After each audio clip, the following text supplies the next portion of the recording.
Welcome to Helion Talks. I'm joined today by historian, colleague, and friend Karen Horn, whose latest book is titled Bold in Battle, South African Stories from the Second World War. Karen, it's a pleasure to have you on. To start us off, can you tell the listeners a little bit about yourself? Well, thanks, Tony. I don't really like talking about myself, but I can tell you that I live in Somerset West, which is near Cape Town. I'm married to a lawyer. I have a border collie called Daisy.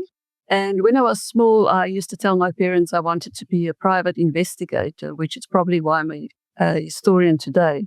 And also, I love writing, so I think the two go together quite well. No, they do go together very well. And I think the historians may be a bit safer than the private investigator stuff, maybe a bit more longevity. Yeah. But can I ask you, what first pulled you towards the South African role in the Second World War? Was there something perhaps in the archive, in history books, or something else that sparked your journey towards this book, Bold in Battle? Well, it wasn't so much a specific document or an archive. It was more me being able to speak to the veterans. For my first book, I was, able to interview quite a few of them. But for this one, I was lucky enough to interview Amalia Snyman in 2016.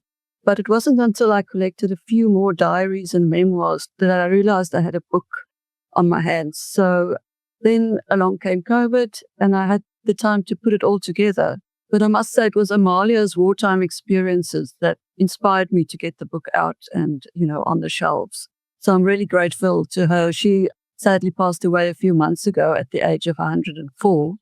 But if it wasn't for her, this book would not see the light of day. Well, that's amazing, and it's good that we can remember her. Is there anything perhaps from her experiences that you want to perhaps mention, just off the top of your head? Yeah, well, she was very young. She was born in Italy. I think she must have been about between 17 and 20 during the war. And she was basically on her own at the family villa near Florence. And there was a POW camp near where she lived. And she started speaking to them. And when the armistice came along, many of these POWs escaped, and she helped some of them. One of them stayed in the house with her. She hid him away on the top floor. And then every now and then the Germans would come along and demand to stay at the villa as well, as they were retreating northwards.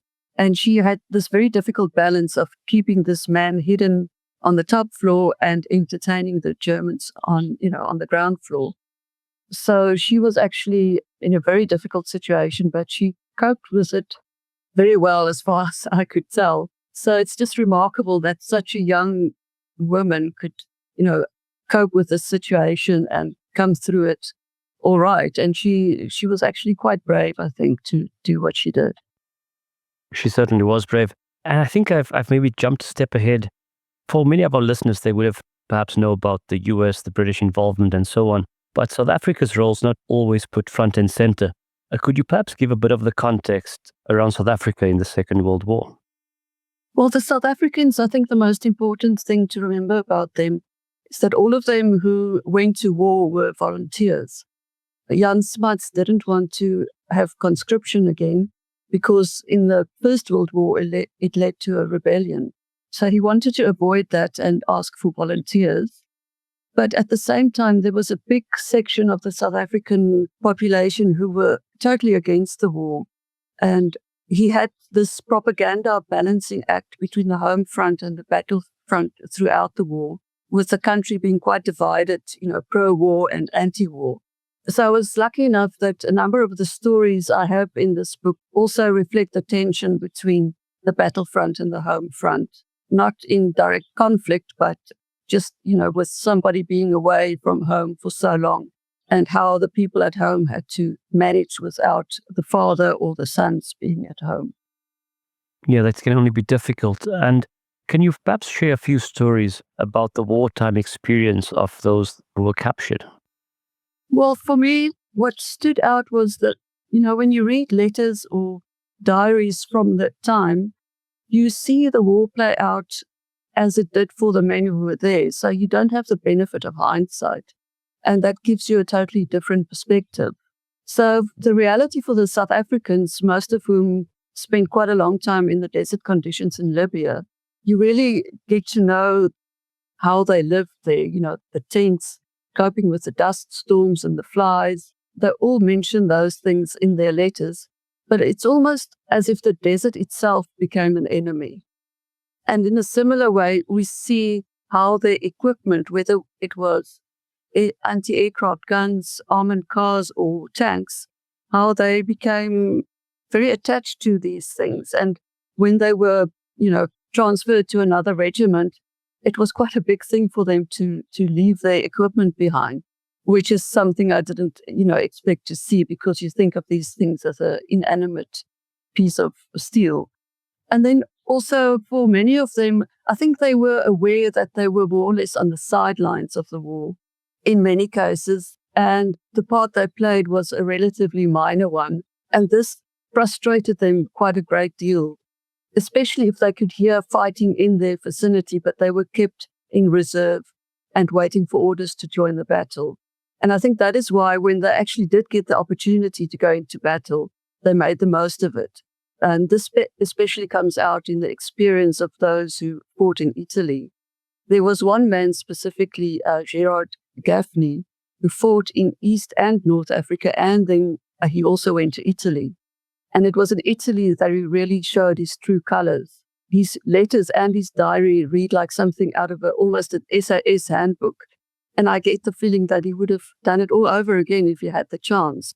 His experiences are really something to see if you go through his stories in the way he wrote about it in his diary. So that for me was really remarkable. And I think on that one, especially when you have volunteers, right? And people that were kind of searching that combat experience, not everyone, but I suppose in certain cases. And it was part of the machismo of the time. For some of them, you can see in their letters, if you read between the lines, you can see this aspect of fear. Like, for instance, the one man wrote to his girlfriend saying, "Don't worry, I'm not scared." And then in brackets, he put "yet."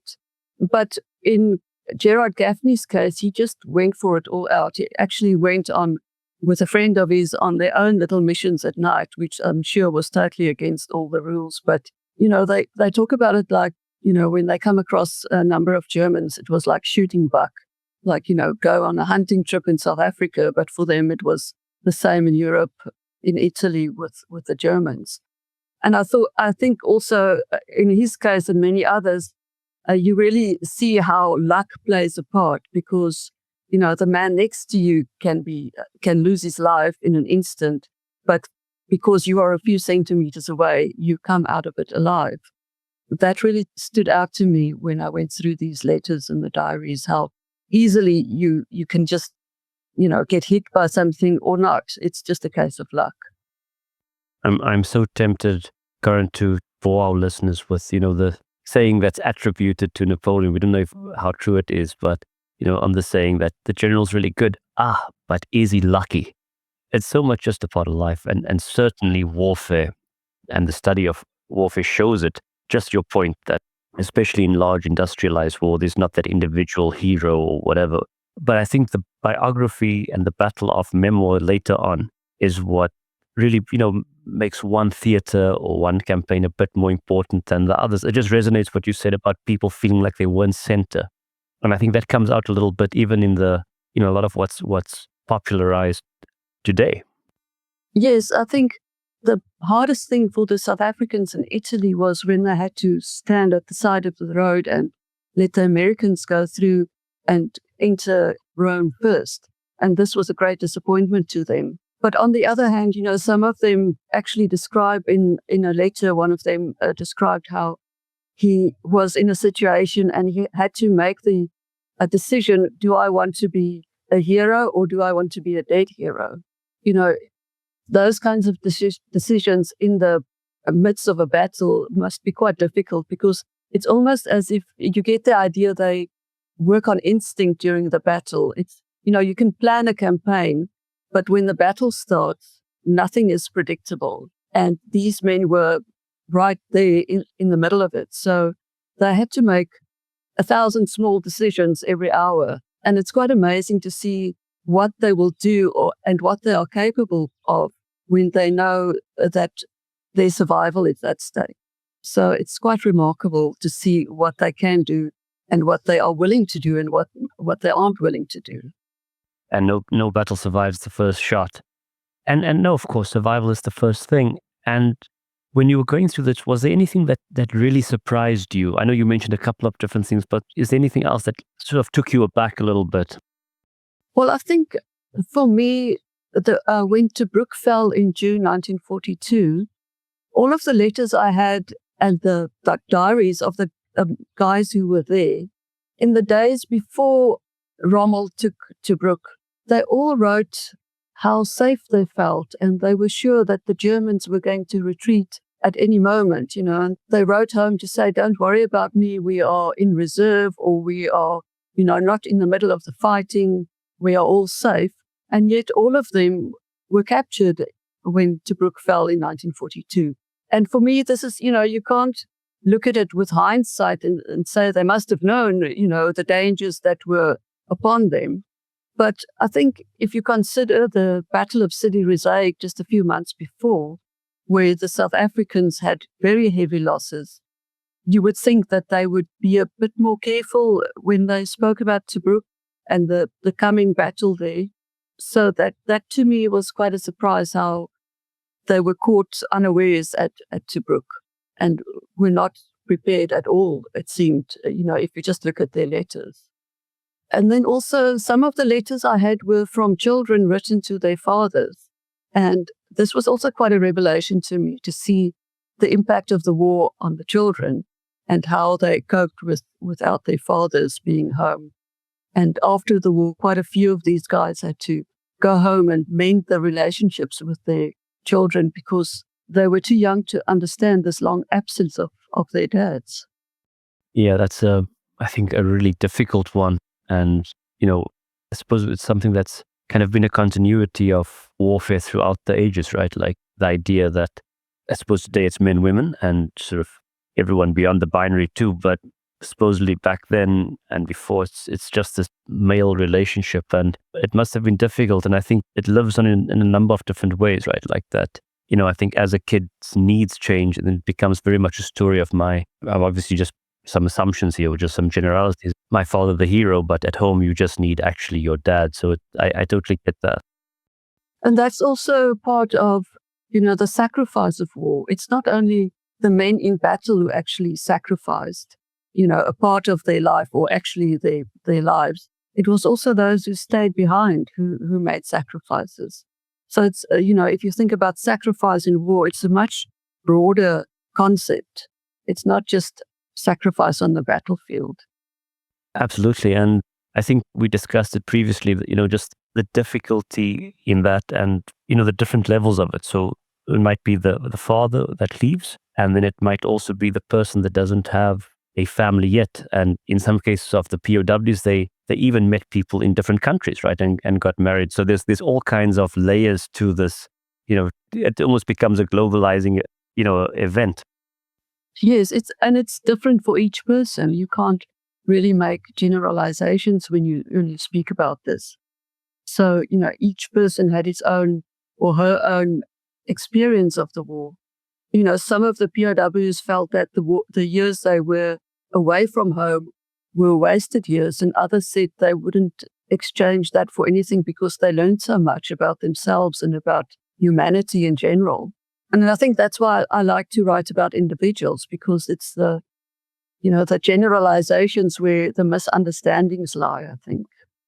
Very much so. And in this book, as you've mentioned, Karen, you're restoring a lot of the voices that have been forgotten and maybe under-acknowledged. And could you maybe just, in a line or two, speak about South Africa's culture of remembrance today, and maybe how that's in contrast with Western Europe and the Commonwealth more broadly?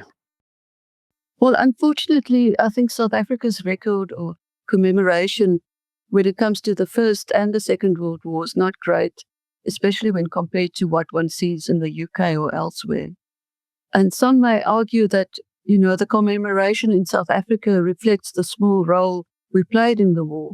But for me, it's about individuals. And on an individual level, sacrifice is sacrifice, which is why I think it's important to get these stories out there to make people more aware of how people experienced the war and what they lost and what they gained throughout this experience.